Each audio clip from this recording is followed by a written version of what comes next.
नमस्ते बच्चों, Sonia Verma Hindi classes YouTube channel में आप सभी का स्वागत है। और आज मैं डॉक्टर नगेंद्र के इतिहास ग्रंथ से संग्रहित आधुनिक काल के नवीन एवं महत्वपूर्ण प्रश्नों की प्रश्नावली 49 आपके साथ साझा करूंगी। तो चलिए वीडियो को आरंभ करते हैं। आज की प्रश्नावली 1526 नंबर के प्रश्न से मैं आरंभ कर रही हूँ और क्वेश्चन होगा, कौन गुस्से के कवि कहे जाते हैं? तो श्री राजकमल चौधरी जी हिंदी साहित्य जगत में गुस्से के कवि के नाम से प्रसिद्ध है। अगला क्वेश्चन, नई कविता के छठे दशक की अगुवाई किसने की? तो श्री राजकमल चौधरी ने ही नई कविता के छठे दशक की अगुवाई की थी। धूमिल का पूरा नाम क्या है? तो धूमिल का पूरा नाम सुदामा पांडे जी है। हिंदी साहित्य जगत में नई परंपरा अकविता का या अकविता की अगुवाई करने वाले कौन थे? तो श्री राजकमल चौधरी ने अकविता की अगुवाई की थी। किस उपन्यास से प्रगतिवादी उपन्यासों की परंपरा आरंभ मानी जाती है? तो मुंशी प्रेमचंद कृत गोदान से प्रगतिवादी उपन्यासों की परंपरा आरंभ मानी जाती है। कौन सी विधा सर्वाधिक प्रयोगशील विधा मानी जाती है? तो नाटक हिंदी साहित्य जगत में सर्वाधिक प्रयोगशाली विधा मानी जाती है, क्योंकि इसमें सबसे ज़्यादा प्रयोग आधुनिक काल में हुए हैं। अगला क्वेश्चन देख लेते हैं, किसने नाटक को सर्वप्रथम रंगमंच से संबद्ध किया था? तो उपेंद्र नाथ अश्क ने नाटक को सर्वप्रथम रंगमंच से संबद्ध किया था। किसने नाटक को सर्वप्रथम रोमांस से निकालकर आधुनिक भावबोध से जोड़ा? यानी कि केवल प्रेम से युक्त कहानियों को ही नाटक में जगह नहीं दी, अपितु उस भाव से निकालकर उन्होंने आधुनिक युग की समस्याओं से भी नाटकों को रूबरू करा। तो इसका उत्तर होगा उपेंद्र नाथ अश्क जी जो हैं, उपेंद्र नाथ अश्क जी ने सर्वप्रथम रोमांस से नाटक को निकाला और आधुनिक भावबोध से जोड़ा। गीति नाट्य अंधा युग में कब से कब तक की कथा है?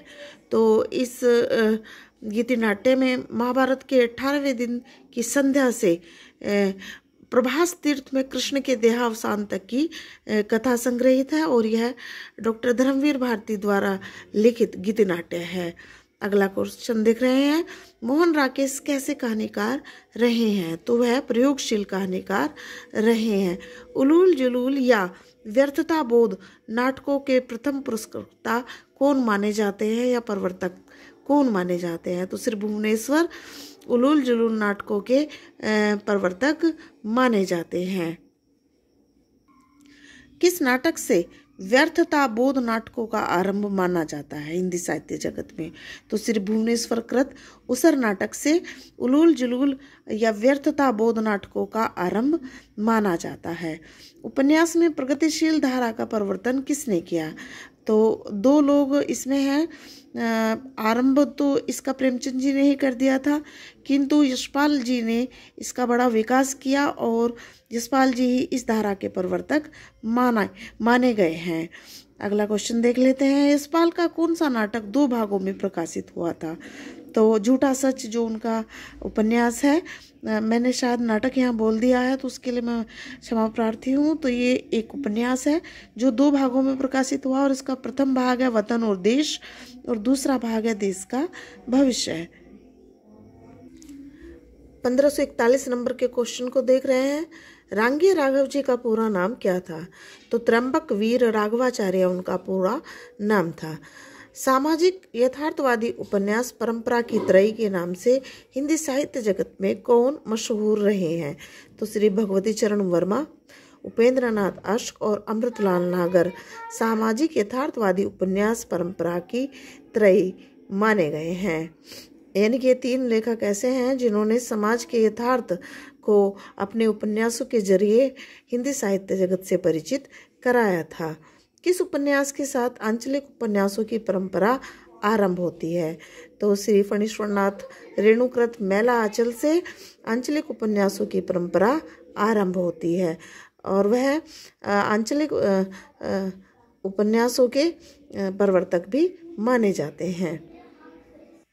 साठोत्तरी उपन्यासों की परंपरा किस उपन्यास से प्रारंभ होती है? यानी कि सन 1960 के आरंभ से जो उपन्यास लिखने आरंभ हुए थे, तो वह परंपरा किस उपन्यास से प्रारंभ मानी जाती है? तो श्री अज्ञकृत अपने अपने अजनबी से यह उपन्यास परंपरा आरंभ मानी जाती है।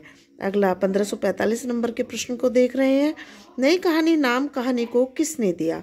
तो डॉक्टर नामवर सिंह ने यह नाम कहानी को दिया था। अगला क्वेश्चन, मोहन राकेश की प्रतिनिधि कहानी कौन सी मानी जाती है? तो एक और जिंदगी मोहन राकेश की प्रतिनिधि कहानी मानी जाती है।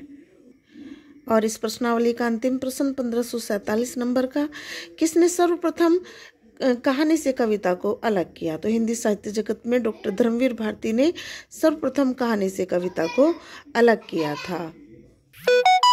आशा करती हूँ आज की प्रश्नावली आपको पसंद आएगी, और यदि आपको वीडियो पसंद आए तो वीडियो को लाइक कीजिए, चैनल को सब्सक्राइब कीजिए और वीडियो को ज़्यादा से ज़्यादा शेयर कीजिए, ताकि अधिक से अधिक बच्चे इसका लाभ उठाएं और अपनी परीक्षा में सफलता को प्राप्त करें।